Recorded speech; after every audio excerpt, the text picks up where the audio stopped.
G'day everyone, Kate from Narrate Church here. This week, Caleb asks the question, what if self-sufficiency is an illusion? He explores our dependence on God and acknowledges that although there are many things in life we cannot control, there are some things that we can. The kind of person we are becoming and how we can attune our lives to God. Hey everybody, hope you're doing well. Thrilled to be with you. So last weekend we started a brand new series called The Goat Has Left the Building, thus the video. And if you were here last weekend, you actually would have met the goat on the video. Her name was Bella, and she was such a trooper. She joined Adam on stage along with the high priest. And if you missed last weekend, you should definitely check out the podcast. Hop on narratechurch.org, wherever you get your podcasts. Adam did a phenomenal job really talking about what's the big deal with Easter, and talking about the Day of Atonement and all that symbolizes with Jesus' death and his resurrection and all the hope that brings. And really the series is we're hoping to explore some key identity principles. But to get started this morning, I'd love to start off by asking you guys a question. How many of you guys own dogs? Are there any dog owners in the house? Raise your hand. That's good. Okay, yeah, that's a good amount. Even if you don't own a dog, though, I'm sure you know what a dog is, right? Yes? You at least have seen a dog. I hope so. They are the four-legged creatures that we as people own as pets, right? And we take them on walks on leashes, and we play fetch with them. And some of you buy sweaters for them. Don't get that, but no judgment if that is you. They come in all different sorts and shapes and sizes, right? Some are cute, some are ugly. Some are like handheld attack dogs, and they're like, yep, right, super annoying. And then you got like the big ones that are like, look like they're ready to bite your face off at any moment. You know what I'm talking about? Yes? Okay, good. And I think that we as people would all agree that when it comes to people and when it comes to dogs, that there's quite a bit of a distinction. In fact, when it comes to people and when it comes to any animal out there, that there's quite a bit of a separation. That we as humans are really on an entirely different plane when it comes to humans and animals. I mean, think about it. When your dog gets depressed, it doesn't go and listen to Radiohead, does it? No. When your dog gets down, it doesn't go and, find a window and stare out and with a bottle of Jack Daniels and think of how much of a failure it is and thinks about its past and how they're never going to add up to anything because they lost their owner's ball, right? Like, doesn't happen, doesn't cross their mind. Dogs don't stress about, the future, whether come a week from now, they're going to have enough dog food. If come next year that they're going to get a new dog bed because, their dog bed's getting a little shabby. It's losing its fluff, and that's never good. It's got to have fluff. They don't get anxiety about, whether they're ever going to meet the one because they're really lonely. When it comes to animals, dogs, there's quite a bit that separates us. In fact, in the opening pages of the text, it says that we were made in the image of God, that we were set apart, that we were made unique, we were made different. And while being made different and while being made special puts us on an entirely different plane than any other animal out there, we are still a creature, which makes us both dependent on God and makes us accountable to God. And next week, Adam will talk about some accountable stuff. But this morning, what I'd really like to dig into is this idea of being dependent on God. And since we are like no other creature out there, we as people have a tendency to think that we are self-sufficient, to think that we are independent, to think that we are self-made. And this is a really easy mindset to get into when life is going well. When you have the dream house, when you get the job promotion and you're no longer a peon, but you're actually in charge of the peons, right? When you get the girlfriend, the boyfriend, and you're so Twitter-pated over them, so infatuated over them, you just can't stop staring into their eyes because there's just something magical about them. You know what I'm talking about? When you get the money, when you hit 50,000 a year, 100, 200, whatever that mark is for you, when life is going well, we have a tendency to think that we are self-sufficient, to think that we were independent, that our life is solely based off of, our education, our brilliance, where we live, our spouse, how much money we have, our hard work, our determination, our personality, which I think that definitely has something to do with it. That I don't want to disregard any of that. In fact, I think that we should talk about that, and I think that's important. But I also think that there's something more to life than just all of that. Maybe for some of you, you think that your life is solely based off of coincidence, right? For some of you, the whole God, Jesus thing is kind of confusing for you, you know? You've never experienced God or a higher power thing, and so you're like, it's kind of overrated. And some of you are really intelligent people, and you've actually looked into the whole, God religious thing, and you've studied these religions, and for you, you're like, they all disagree. They all have different beliefs and viewpoints, and none of them get along. And so, I'm out. I'm not going to even go there. And for you, life just happens. It's coincidence. It's luck. It's fortune cookie almost, okay? Or some of you, you think that your life is solely based off of karma, right? Good deeds, that if you just do this, if you just help the old lady across the street, if you mow your neighbor's lawn, if you go serve at the soup kitchen a couple times a year, then you'll be better off than anyone else. It's based off of karma. But what if not all of that is true? What if some of that is a myth? This morning, what I'd really like to wrestle with is this one question.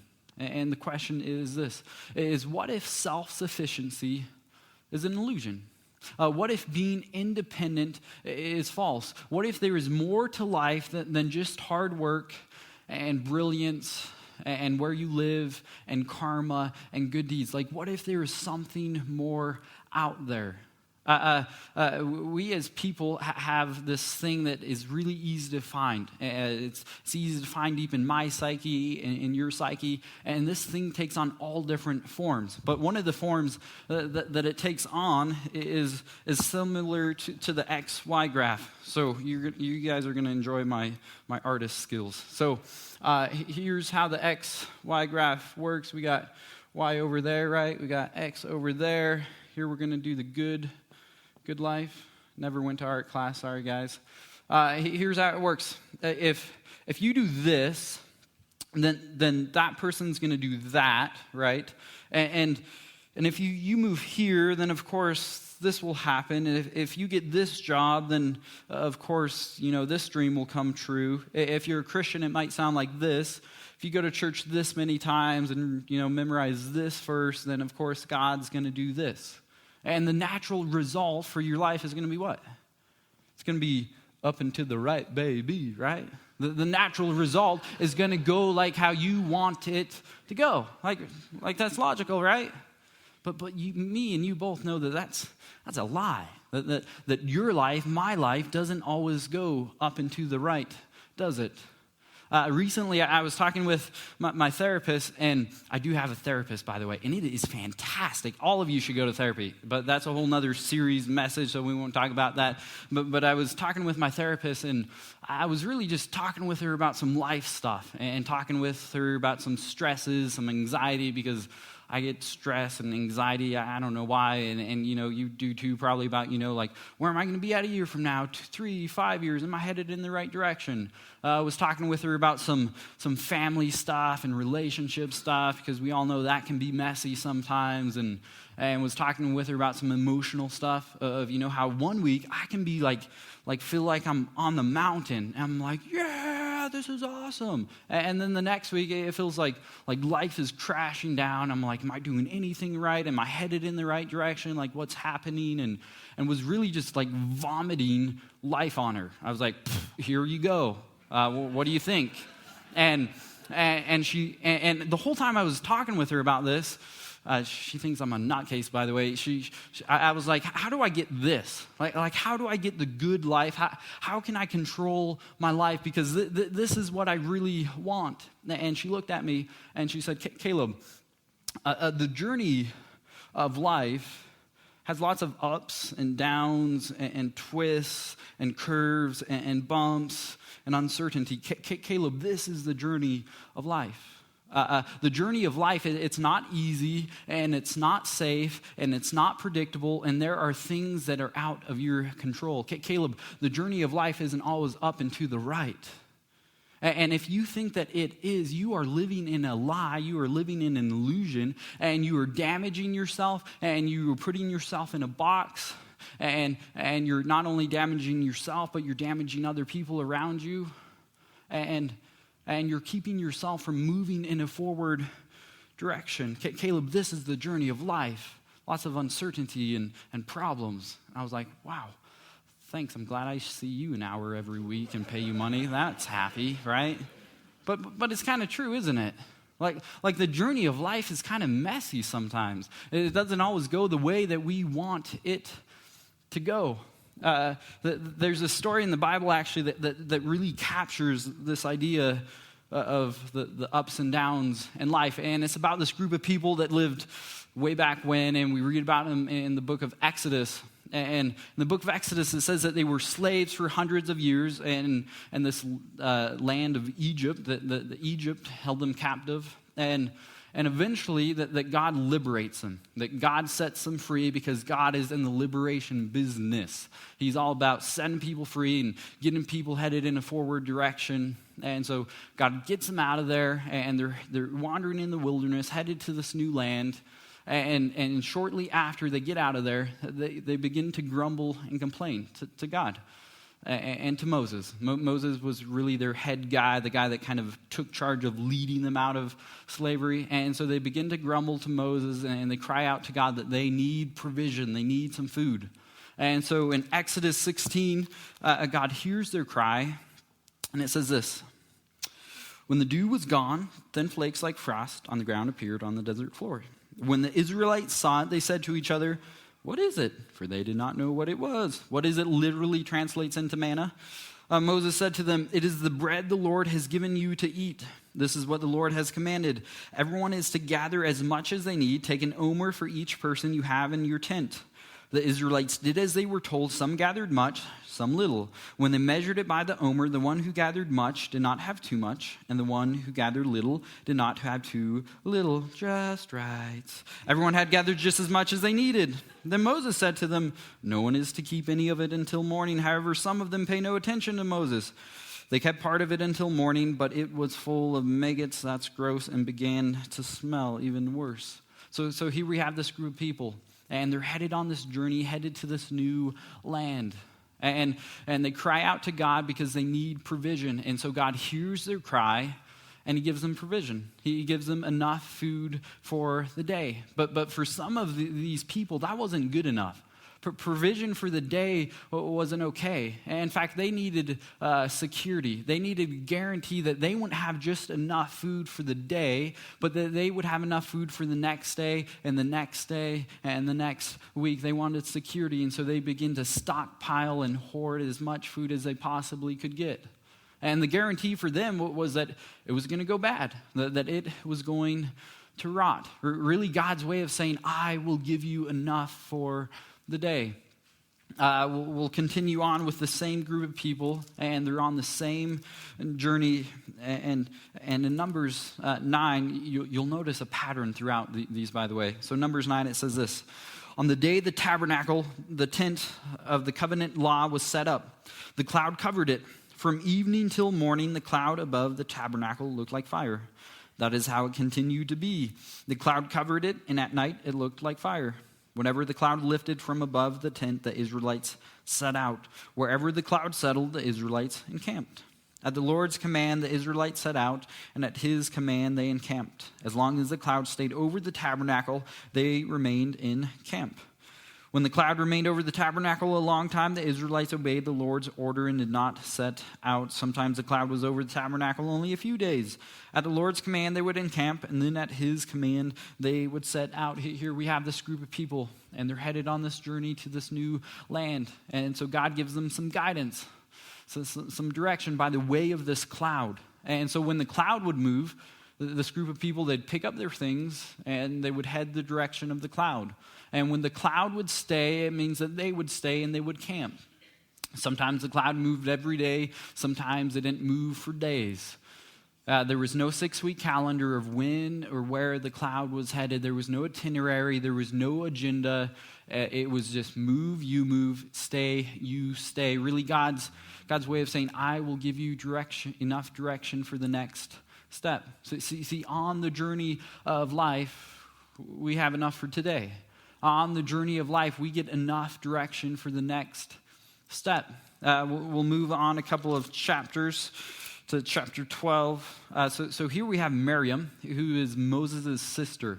And she's the one that sings and has all the talent and dances and moves in mysterious ways and writes all these poetic poems and really leads this group of people, the women at least. And then we have Aaron, who was Moses' brother, and he was the priest. He was the one that, dealt with all the bulls and the sheep and the goats and interacted with God and sacrificed all of these things. And so in chapter 12 it says this, Miriam and Aaron began to talk against Moses because of his Cushite wife, for he had married a Cushite.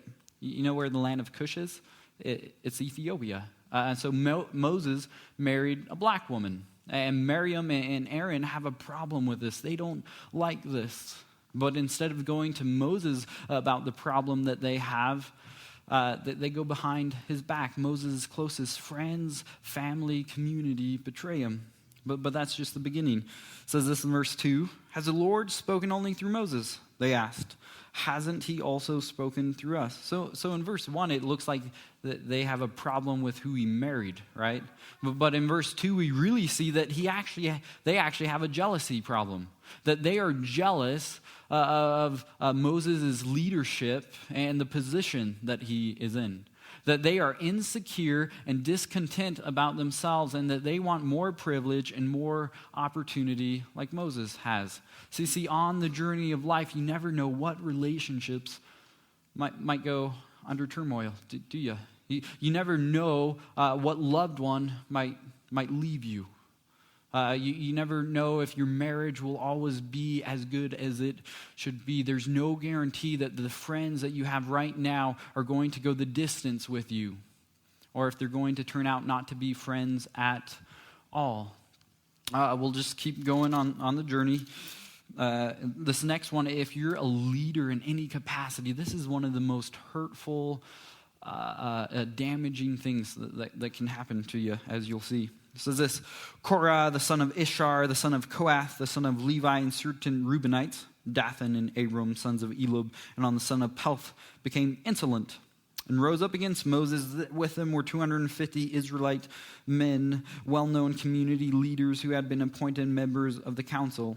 They came as a group to oppose Moses and Aaron and said to them, "You have gone too far. The whole community is holy, every one of them, and the Lord is with them. Why then do you set yourselves above the Lord's assembly?" So here we have this group of people, and they're leaders, and they're supposed to be leading with Moses. But they don't like the direction that Moses is going anymore. And so they begin to oppose Moses, and they're like, we don't want you anymore. We've found someone better. See, on the journey, you never know where the attacks will come from. You never know what suffering you might endure. You ever get that phone call and you answer it and you quickly cannot believe what the person is saying about you. Like what they're accusing you of, why they're mad at you about what you did. And you're just like, really? Like, no way. You ever go to the doctor's office and the doctor tells you the bad news, and you can't believe it because you're healthy, you're young, you never felt any, really, no way. You ever get an email and you're reading it and you can't believe that person is leaving? I mean, they gave you no heads up. They're just gone. They're moving on without you. A person that, they said that about you, they're spreading this rumor, this gossip about you, and you're like, really? Like, no way. See, for Moses, on their journey, there wasn't very many guarantees, and there was a lot out of his control. This last one, it's Deuteronomy chapter 34, and this is at the end of Moses' journey. For 40 years, he's been headed to this new land, and he's been working hard. And it says this, Then Moses climbed Mount Nebo from the plains of Moab to the top of Pagash across from Jericho. There the Lord showed him the whole land. From Gilead to Dan, all of Naphtali, the territory of Ephraim and Manasseh, all the land of Judah, as far as the Mediterranean Sea, and the Negev, and the whole region from the valley of Jericho, the city of palms, as far as Zoar. Then the Lord said to him, "This is the land I promised on oath to Abraham, Isaac, and Jacob, when I said I will give it to your descendants." So here Moses, he's on this plateau, hill, mountain, whatever you want to call it. And off in the distance, he sees the promised land, the goal, the dream that he's been working for 40 years now. And then God says this to him, "I have let you see it, Moses, with your eyes, but you will not cross over into it." For 40 years, Moses has gone through untold suffering. He's put up with this group of people that have been unthankful, and they've been horrible to him. And he finally reaches the finish line. He can see it, and then God says, "You're not crossing over into it. This is where the dream ends." So see, there's this lie, there's this illusion that we can control and we can predict and we can dictate our life. It isn't there. There's this lie that we can be self-sufficient and we can be independent, that as long as we take care of ourselves and we work out, which is good, and you eat healthy, that's good too, but then you'll never hear the word cancer if you do that. That as long as you work hard and you're competitive, then your business will never fail and the economy will never affect it. That if you just raise your kids right, then they'll never head off in destructive ways. They'll never hang out with this bad group of people. They'll never run away or do this bad thing. That they'll turn out just how you want them to turn out. That if you just marry the right person, because there's the right person, right? And you read a couple self-help books every year or so, and then your marriage will be so great. I mean, even Dr. Phil will want to know, just how do you do it, right? Of course. But it's a lie, isn't it? It's an illusion. Because life doesn't always go the way that we want it to go. The ultimate lie that as long as we trust Jesus, then we'll never go through any hardships. It's a lie. It's an illusion. Because, see, we all know that the journey of life is this, isn't it? Lots of ups and downs and twists and turns and things that we never would have expected, things that we didn't want to happen. That life doesn't always go up and to the right, does it? That it's a lie, it's an illusion. And here's what I know about some of you this morning. Some of you are trying to control life too much. Some of you are trying to control your future, and you have so much stress and anxiety about where you'll be at a year from now, and whether you'll get into that college, and if you get into that college, then what degree you should take, and if you take that degree, when you get out, is there going to be a job for you? Is the economy going to support you? Some of you have so much anxiety about your business, and whether there'll always be jobs. For your business.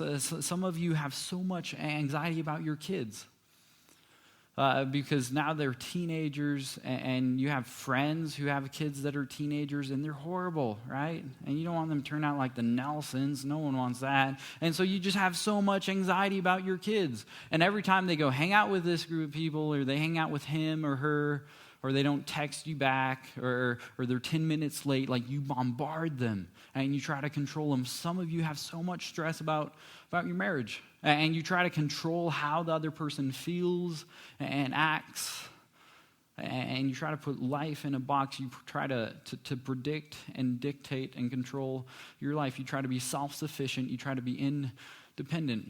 But see, here's the truth. On the journey of life, we only get enough for the day. On the journey of life, we only get enough direction for the next step. On the journey of life, there aren't very many guarantees. And if you're like me, then that freaks you out, doesn't it? On the journey of life, there's a lot out of our control. And that's scary. And if that's all you focus on, then that's when the depression and the anxiety and the stress sets in. And when that sets in, then then you limit yourself, you damage yourself, you hurt yourself, and it not only affects you, but it affects the people around you. It affects your relationships, how you act, your mood, it affects your finances. It's this trickle-down effect, and it keeps you from moving in a forward direction. And so this morning, if you don't get anything out of this morning, then my hope is that you would just get this one thing. And in fact, if you've been zoning out, that's cool. Just zone in for 2 minutes, and then you can zone back out, I promise. Or, the only reason you're here is someone cute invited you, and so you're like, care less about some guy talking on the stage. Just I'm thinking about her or him or whatever. Someone promised you lunch afterwards. You're like, hurry up, I'm hungry. I promise, I'm almost done. Just get this one thing, okay? And even no matter where you're at on your spiritual journey, I think this, if you get this one thing, this could have the potential to shape and impact your entire life. And here it is. In the midst of all of the things that you can't control, there are a couple of things that you can control. In the midst of all of the things that we can't control and the uncertainty and the chaos, there are a couple of things that you can control. You can control what kind of a person you are becoming. We can control what kind of a group of people, community that we are becoming. You can control your heart. To have a heart that beats like God's heart, and a heart that is attuned to the bigger things in life. See, sometimes God uses the ups and downs and the painful experiences in your life to make you into the type of person that He intended you to be. Because see, think about it. If life was all full of daisies and roses, what would be the point of God, right? Why would we trust God? Why would we be here? We would be self-sufficient. We would be like, life is going great. I'm okay with just me. See, sometimes it's through the difficulty and the heaviness in life that we find our greater story, which is God's story. If life was easy, we would never learn, and we would never grow, and we would become so shallow and so trite that we wouldn't be attuned to the bigger things in life. I love how Dallas Willard says it. He says it's through the difficulties in life that we can find God's address. That when we're at the end of our rope, that's where you can find God's address. That when heaviness and uncertainty and difficulty comes, that's when you're at the end of your rope, and that's when you become aware of your dependence on God. That when we cry out to God, then that's when it sets things into motion and it gets us moving in a forward direction. That when we become confident in the reality that God is faithful, then that's when the anxiety will dissipate. When we become confident in the reality that God is present in the unknown, then that's when the stress will slowly fade away. And so the question for me and for you is, how are you responding to the journey of life? Are you responding by becoming the person that God intends you to become? Because see, on all of the things that we can't control, what relationships will blow up in our face, whether we'll get into that college, whether she'll always like us, whether he'll be the one that we get married to, whether this dream will come true, whether the economy will always support our business, if our kids will turn out how we want them to turn out, all the things that we can't control. There are a couple of things that we can control, how we are becoming. See, the only really guarantee that we get in life is that God will journey with us, that God will journey with you. That's really the only guarantee that you get.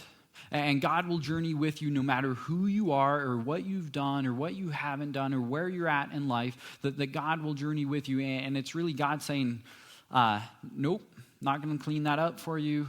Nope, not going to protect you from that. But I will journey with you today, here, now. Some of you are at a moment in your life where you are trying to control life too much.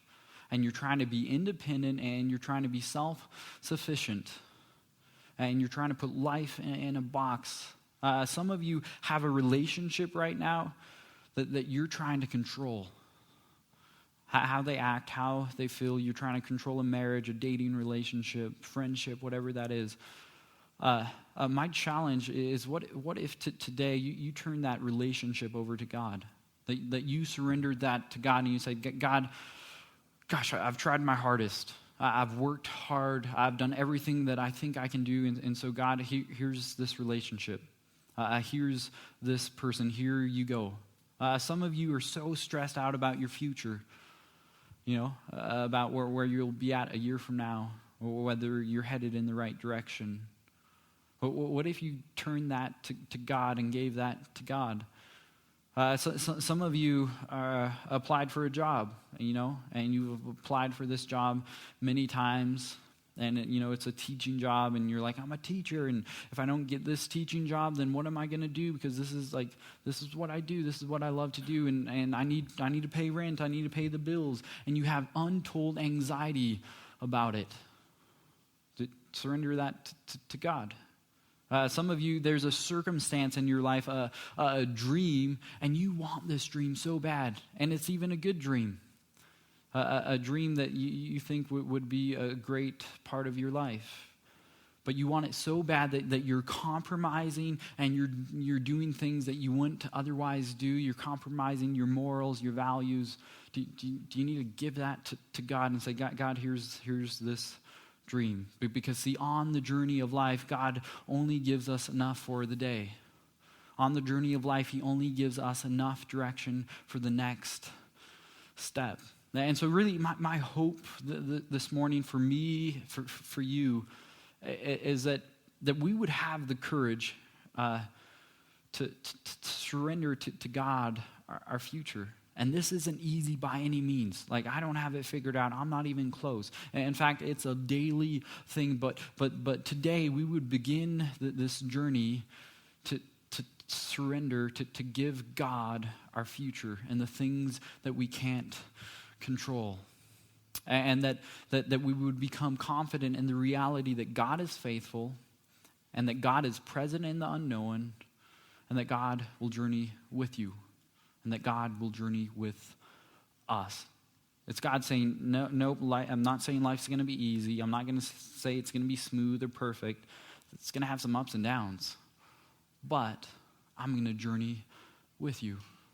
So I'd love for all of us to leave with a benediction this morning. And so may you, Narrate, be reminded that Jesus says, follow me, and he doesn't give much more detail than that. And may you be okay with the journey of life.